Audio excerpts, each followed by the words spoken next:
জয় হিন্দ বন্ধুরা। তো তোমরা প্রত্যেকে যারা ওয়েস্ট বেঙ্গল পুলিশ 2024-এর যে নিউ ভ্যাকান্সির জন্য অপেক্ষা করছো, তো এই নিউ ভ্যাকান্সিতে কিন্তু তোমাদের রিক্রুটমেন্ট প্রসেসে একটা বিরাট পরিবর্তন আসতে চলেছে। সেখানে তোমাদের বয়স থেকে শুরু করে যেটা রয়েছে একটা এক্সাম, অর্থাৎ তোমাদের কিন্তু ফার্স্ট এক্সাম হতে চলেছে এবং ফার্স্ট যদি এক্সাম হয় তাহলে মাঠ কখন হবে, টোটাল তোমাদের রিক্রুটমেন্ট প্রসেসে কি যে একটা পরিবর্তন কি আসতে চলেছে টোটালটা কিন্তু ভিডিওর মাধ্যমে তোমরা জেনে যাবে।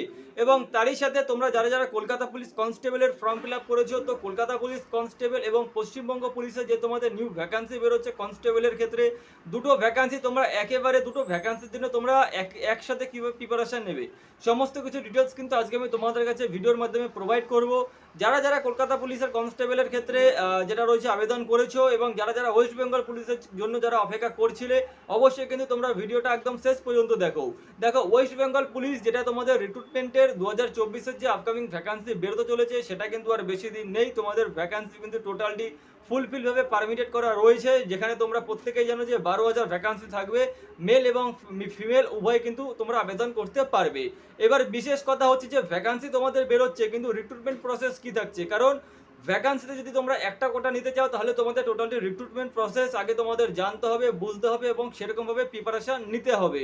রিক্রুটমেন্ট প্রসেসে কিন্তু এবার যেটা তোমাদের শোনা যাচ্ছে বিশেষ করে যে ফার্স্টে তোমাদের একটা এক্সাম হবে, কারণ যদি ফার্স্টে তোমাদের ফিজিক্যাল করায় তাহলে কিন্তু প্রচুর সংখ্যক যেটা তোমাদের লাখ লাখ ক্যান্ডিডেট রয়েছে তারা কিন্তু গ্রাউন্ডে যাবে এবং ফিজিক্যাল টেস্ট করাতে কিন্তু একটা লং টাইম লেগে যাবে। তো সমস্ত কিছু নিয়ে কিন্তু তোমাদের যেটা রয়েছে ফার্স্টে কিন্তু তোমাদের একটা এক্সাম হবে, আর এই এক্সামটা কিন্তু কোনো রকমভাবে প্রিলিমিনারি এক্সাম না, সেটা কিন্তু তোমাদের একদম ডাইরেক্টলি মেন এক্সাম। টোটালটি কিন্তু আপডেট একটা যে নোটিফিকেশনটা পাবলিশ হয়েছে সেখানে তার উপর বেস করে কিন্তু আমি তোমাদের কাছে প্রোভাইড করছি। এটা কোনো রকমই ভাবে যে আমি আমার নিজের মতো করে বলছি সেটা না, যে নোটিফিকেশনটা তোমাদের পাবলিশ হয়েছে তোমরা দেখতে পেয়েছো আনঅফিসিয়াল, সেখান থেকে আমি কিন্তু বেস্ট করে তোমাদের কাছে প্রোভাইড করছি। তো ফার্স্ট কিন্তু তোমাদের যেটা রয়েছে একটা মাত্র এক্সাম হবে, সেখানে তোমরা সেটা তোমাদের main exam. Total full marks থাকবে সেখানে, যেটা রয়েছে 85 নম্বরে তোমাদের এক্সাম হবে। আর এই 85 নম্বরের এক্সামের মধ্যে কোনো রকমভাবে সিলেবাস কিন্তু এখনো টপিক ওয়াইজ করে ডিভাইডেড করা নেই। তোমরা যদি ধরো যে কলকাতা পুলিশের তো তোমরা যদি ধরো যে মেন এক্সামে ডাব্লিউবি কনস্টেবল হয়ে গেল কিংবা তোমাদের কলকাতা পুলিশ কনস্টেবল হয়ে গেল, তাদের মেন এক্সামে যে সিলেবাস টপিক রয়েছে সেই টপিক বেস করে কিন্তু তোমরা তোমাদের পড়াশোনা স্টার্ট করতে পারো। যেখানে তোমাদের ফার্স্ট টপিকে কি থাকছে যে সেখানে কিন্তু তোমাদের জিকে থাকছে 25 নাম্বার এবং তোমাদের ম্যাথ 25 নাম্বার এবং জিআই 25 নাম্বার, আর তোমাদের ইংলিশ তোমাদের 10 নাম্বার। টোটাল কিন্তু 85 নাম্বারের এক্সাম এতদিন ধরে মেন এক্সামে হয়ে আসছে এবং এটাই কিন্তু তোমাদের হওয়ার সম্ভাবনাটা বেশি রয়েছে। তবে এটা ফাইনাল যে তোমাদের যেটা এক্সাম সেটা তোমাদের একটাই হবে, ফাইনাল এক্সাম হবে, সেটা তোমাদের যেটা রয়েছে ফাইনাল এক্সাম তোমাদের মাঠের আগেই হবে, ঠিক আছে। এরপরে যারা এক্সাম কোয়ালিফাইড করবে তাদের ক্ষেত্রে ফিজিক্যাল টেস্ট করানো হবে এবং ফিজিক্যাল টেস্টের পর তোমাদের যেটা রয়েছে ইন্টারভিউ হবে, সেটা হচ্ছে তোমাদের 15 মার্কের, ঠিক আছে। তো টোটাল তোমাদের 100 নাম্বারের কিন্তু এরকমভাবে রিক্রুটমেন্ট প্রসেসটা হতে চলেছে আপকামিং। এটা টোটালটি কিন্তু একটা নোটিফিকেশনের উপর বেস্ট করে ভিত্তি করে কিন্তু আমি তোমাদের কাছে প্রোভাইড করছি। যারা প্রিপারেশন নিচ্ছ, যারা অপেক্ষা করছো ভিডিওর জন্য, কিংবা যারা অপেক্ষা করছো যে তোমাদের রিক্রুটমেন্ট প্রসেস কি হবে, ভ্যাকান্সি কবে আসবে, ভ্যাকান্সি কিন্তু তোমাদের নিয়ারেস্ট আর তোমরা ধরে নাও যে 7 থেকে 8 দিনের মধ্যে তোমাদের ভ্যাকান্সি চলে আসবে। ভ্যাকান্সি তোমাদের পারমিটেড করা রয়েছে আর কয়েক দিনের মধ্যে তোমরা তোমাদের যে অফিসিয়ালি যে পিআরবি অফিসিয়ালি যে তোমাদের পেজ রয়েছে পিআরবির, সেখানে তোমরা দেখতে পারবে।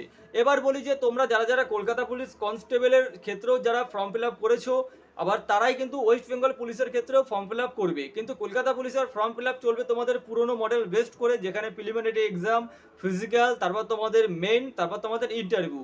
এবার যারা কলকাতা পুলিশ কনস্টেবলের ক্ষেত্রে ফর্ম ফিল আপ করেছো তারা ওয়েস্ট বেঙ্গল পুলিশের ক্ষেত্রেও করবে। তো দুটো ভ্যাকান্সি তোমরা একই সাথে কিভাবে প্রিপারেশন নেবে, দেখো যদি তোমরা কলকাতা পুলিশের ফাইনাল সিলেকশন পেতে চাও তাহলে কিন্তু তোমাদের মেন এক্সামও অ্যাটেন্ড করতে হবে, আর মেন এক্সামে তোমাদের সেখানে ইংলিশ থাকবেই।